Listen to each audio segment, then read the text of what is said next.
Alrighty, so welcome back to this week's live stream. And this week it's about my journey from benders to bodybuilding and how I kind of got to the place that I am in today. And I'm not saying that as if I'm some mystical beast that's done a whole heap of things, but there's a lot of key takeaways and a lot of pivotal moments that I've had, which maybe you can relate to and maybe you can resonate with as well. So just to start off from the top, so basically my background is predominantly in rugby, and I've been playing that since I was 5. I was raised with it. That was my main sport. And when I first got into rugby, that was pretty much all I did. I did other sports like basketball, t-ball, touch, but running around as much as I could as a kid was my main focus, as I think it should be with most kids. And as I kind of got to that age where you sort of pick a path, I went down that rugby route. And I ended up trying to play professional rugby. And this was from around the age of 19 to 23. I was really trying to have a good crack over in Queensland. Obviously didn't make it. Came away with a cauliflower ear and a bit of a fucked head. But it is what it is, hey? So being in that hyper-competitive environment, I think fostered a lot of good changes and somewhat maybe psychopathic changes inside of myself, which I've really leaned on moving forward. And I think it's important to note that because in everybody's life, you've been in a situation where you've been in a super high intensity or super stressful position, and then you've come out of the other side a better person for it.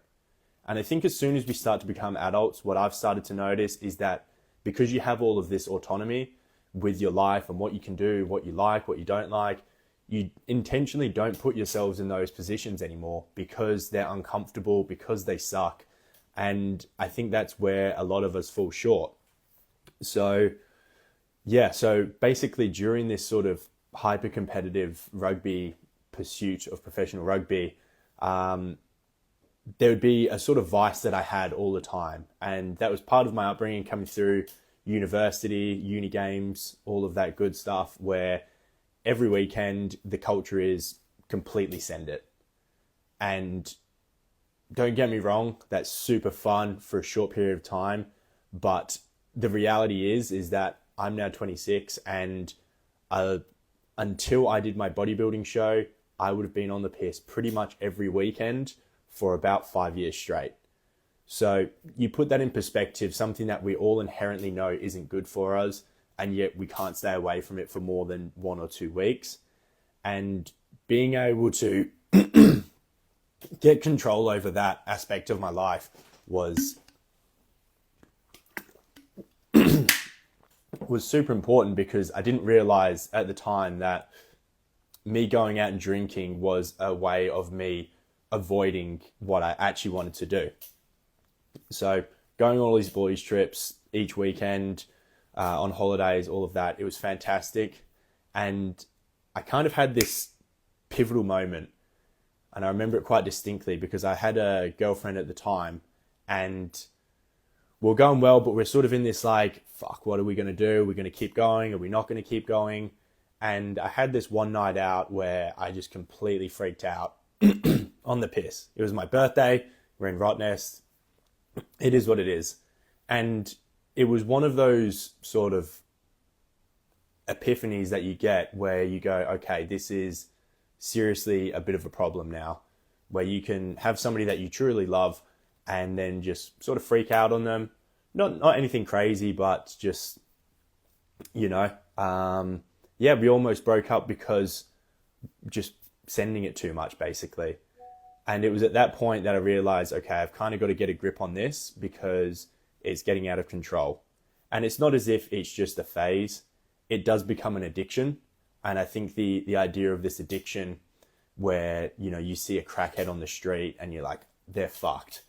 I think we see that as an addiction. You go, yeah, that's cooked. But then you don't realize that going out every single weekend also becomes a type of addiction in itself, where you're stressed out Monday to Wednesday, Thursday. By Thursday, you come good. And then by Friday, you're just itching for another pint. And look, it is what it is, but if you can recognize it and then overcome it, then your best self is ahead of you. I can guarantee it. Yeah, but anyway, I had that turning point and that epiphany of just, okay, I need to get a grip of this, but I didn't know where to start. And it was tricky because, I had a lot of good things going for me. I was in pretty decent shape, but I kind of knew I had more potential to give, but I didn't know sort of where to focus that energy. And at this stage, around 2022, I'd stopped playing rugby because I wanted to focus on something else. So I signed up for a bodybuilding show. And when I first started my training, and this is important to note because I see it all the time with guys that I train now, is that we'll start and it's about unlearning a lot of habits first and then building them back up with better ones. And one of the things I learned is that I would lie to myself all the time. I would make these concessions with myself all the time. One of the most common would be, hey, because I'm training so hard during the week, I can have this feed on the weekend, I can sink these beers on the weekend, and it's all good because I'm training so hard through the week. And the reality is it was undoing a lot of the hard work I was already doing. And on top of that, I hadn't actually pushed myself to an extreme in a while. So I was operating in sort of mediocreville when my potential was up here. And the bodybuilding show just gave me a focus. It gave me something that would help cut out the distractions, because we have the access to 1,000,001 things, but being able to solely focus on one, topic, subject, if it's study, if it's work, if it's whatever, training, that's always helped be a guiding light. And then make sure that, I can get the most out of it. So when I went into this, I essentially was sort of oblivious to how difficult it would be to really go to a bodybuilding show. Now, I'd done a bit of a cut, I'd done a bit of a bulk before and been like, yeah, I think I've got the hang of it. No. There is a lot of nuance to the game, and if you do want to take things to the extreme, then the more I've done these endeavors, the more I've appreciated how much I didn't know and how much and I had to be comfortable with accepting that, hey, I don't know a lot of things and I'm okay with that. The question is then, am I willing to learn that, or am I willing to just be oblivious and be okay with it? And through this process, I got a coach, and that whole timing was quite interesting as well, because I was earning 50,000 Australian dollars a year. If you're in the UK, that's the equivalent of like 26,000 pounds. I was also paying rent, which is 210. Food was about 150. And then all your other outgoings, and the coach himself was $80 a week. So I was quite literally pinching pennies to make this work. But if there's a will, there's a way. And I had one sole focus. I wanted to get on stage. I wanted to tick that box, because let's be honest, like, it's a long fucking life, and a lot of your memories are going to come from these years right now, in your 20s and 30s, maybe if you're late teens as well. The core group of your memories are going to come from these sort of years. So it's like, fuck it.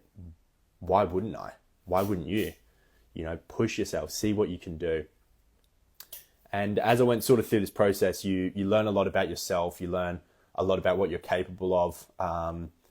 And having to take things to the extreme is always going to be beneficial. Whether, if you're at work, pushing out a week of 12-hour days, you're going to realize how much capacity you actually have. And then when you bring it back to baseline, which would be an 8-hour workday, guess what? It's easy. So that's what I've always appreciated about taking things to the extremes. And now and the bodybuilding show was super interesting, because that was able to snap me out of drinking pretty much completely and get a much better grip over it. Now, don't get me wrong, I still love going out, having a bender with my mates. It is something that I'm perfectly fine with. I'll work hard because I know in a month or two, I've got this trip I'm looking forward to, and I can let my hair down. And I enjoy that sort of process now because I've got control over it. But the bodybuilding show, because of the discipline that you have to have, really snapped me out of these old habits that I did have. And yeah, I couldn't be more grateful for that. I went, for the first time in my life, I went for 4 months without drinking, went for pretty much cold turkey because of the demands of the training. So it was more out of necessity that I stopped.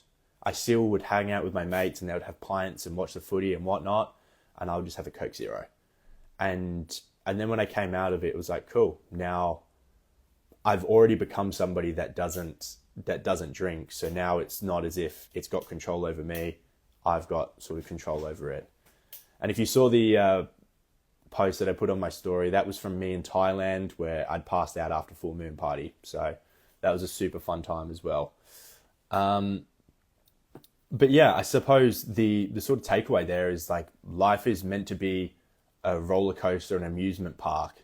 Take the rides, take the ups and downs, and have some fun with it. There's no enjoyment living in Mediocreville, where you just go to work, you do your thing, maybe go for a coffee on the weekend. Like, fuck that. You've got so much more potential. You've got so many more stories and life resume that you can build up. Why wouldn't you? So I wanted to sort of share some of my insights that I've learned, 10 years of fitness knowledge that you can apply today in your own day-to-day life. And my first one is, my fear of getting worse is greater than my fear of getting better. So I was more afraid of continuing down that path of sinking piss every weekend and just being an average dude than I was desired by greatness. Now, everybody wants to be great. Everybody wants to have flashy cars, heaps of money, hottest chicks by their side, whatever. But I think the fear of failure and leaving more on the tank than you want is a far stronger motivator, because we're fear-driven creatures. You think about safety, you think about everything else. That's where that all comes from. And now when I'm training, it's largely for the mental capacity, but not in the sort of wishy-washy, yeah, it's for my mental health. It's to get wins on the board, because there's a fuckload of workouts that even still to this day, I don't want to do. I don't always wake up and I want to put my shoes on and get kicked around in Muay Thai, or go for an 1.5 hour run, or do a high rock session when my legs are sore. But those are the workouts that when I do them, I get the most out of them, because I know that if I can do that hard workout that I didn't want to do, then when I have a good workout, my energy's good, I've slept well, then I'm going to fucking crush it. And you want to be able to have those in the bag where you've done a whole heap of shitty workouts, so that when you get to the good ones and when it comes to game day or when you need to perform, you know that you've eaten shit for ages and it's going to just be easier. So that's my second piece of advice is, do things that are intentionally hard and just thicken your skin. Build up your tolerance for discomfort, and it'll serve you so much better. So this is probably one that I get a lot of pushback on, especially from people who I would consider not particularly healthy. And it's about the nutrition versus training. Which one's more important? Are they synergistic?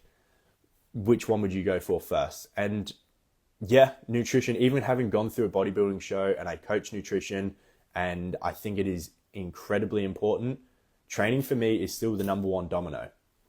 And I'll explain why. So if you are training, that acts as a bit of a domino, because if you're training hard, then your body is going to want to refuel. And if you're going to refuel, you may as well refuel good. And if you're refueling good, then you're going to need a bit more sleep. And each domino precedes the other. So without training hard, you're not going to want to have good nutrition. Without training hard and having good nutrition, sleep's not going to be a necessity. Now, if you switch that equation around and you go, hey, I'm going to get my nutrition dialed in first, it's like, what for? I mean, yes, you're going to have better gut health, but I don't know anybody that's come up to me after they've switched up their diet and go, hey man, my gut health is hell good. It doesn't happen. But I will tell you what does happen more times than I'd like to admit, is people will go, hey man, I started training. What can I do next to take this further? And I'll go, fucking awesome, man. Glad to hear it. Why don't we dial in your nutrition? What's your protein look like? Oh, maybe 120 grams. Mate, you could be at 180. You really want to push those thresholds. Let's try that. Here's how I'd get my 180 in. What about your carbs and fats? How are they looking? Are you meal prepping? Are you winging it? Oh no. And then as you start to sort of build up and you sort of hit each layer, so you get the training right, and then you hit your protein target, and then your body composition starts to tighten up, which motivates you to do more. And then you go, okay, well, I'm doing all of this. How much further can I take it? Now, because I'm training so hard and I'm eating so well, I'm a bit more tired. Like, I need my body to recover better. So your sleep improves. And while there are a whole heap of science behind that to explain why your sleep improves after you train better and you eat better, it's just important to know that that's the sort of sequencing, the natural sequencing of it all. Move your body, eat clean, sleep lots, and you really can't go wrong. So I sort of see training as the lever for body composition and nutrition as the lever for body weight. And And then another one is if you want to be injury proof. So I haven't had a real injury with the exception of a skiing accident in probably 4 years or so, or rugby as well. And I'd say that's largely because part of what I integrate into my training now is about mobility, but not just mobility as in like, hey, stand down and touch your toes. It's like, if you do a proper mobility session, you're sore afterwards.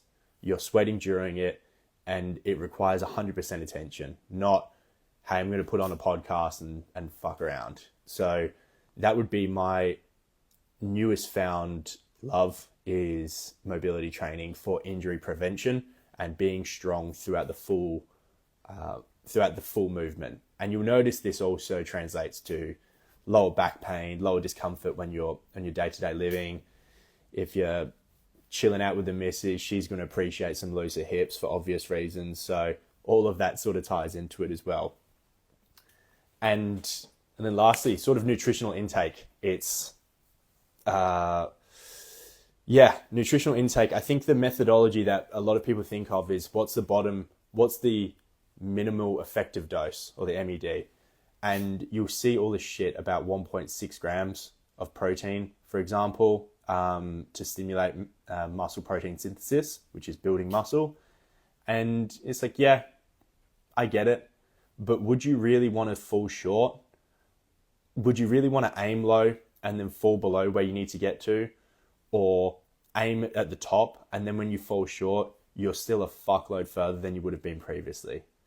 The best way I can think about this or conceptualize this is, if you're going in for a test, say you've got a kid on the way, or you're tutoring a kid, do you want them to aim for 60% to pass the grade, or do you want them to aim for 100%, and if they fall short, they're still getting an A?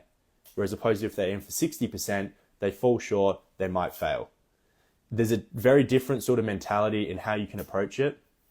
And you will have seen in part of your lives, just as a bit of a side note here, you'll have seen one thing that you've done in your life where you've fucking crushed it, where you've put in the effort, you've grinded for a good period of time, and then you've gotten the treats afterwards. For me, that was rugby. I've had the bodybuilding show. I also pulled my uni around. I was averaging 53% for my first 2 years, and I ended up getting distinctions for my last 3 semesters. So you can lean on these experiences and use that same sort of mentality that you had to get you there. Maybe it's in work and you grinded hard and you got a promotion. Look at what you did there to get to the result that you wanted and apply that to your health and fitness. Maybe you got a tutor. Maybe you asked for some help. Maybe you just had to lock in and just do the research and say no to a bunch of stuff that you wanted to say no to. You know, whatever it is, there's always things that you can lean on that you've previously done as a motivator for you moving forward. So yeah, from benders to bodybuilding shows, there's a heap more that I'm doing in the future. I'm loving the hybrid training. It's fun. It's exciting. Probably the best condition I've ever been in. But I still like to have nights out with my mates and go out and do that. My biggest one that I always say now is I just pick my battles better. Don't have to do it every weekend. If there's a big event coming up, then I would much rather lock in for 3 weeks and just get a heap done and then have just fully let my hair down and enjoy myself than to have like 4 70% nights. So hope you found some insights in this, and loving sharing these stories with you guys. Have a good day.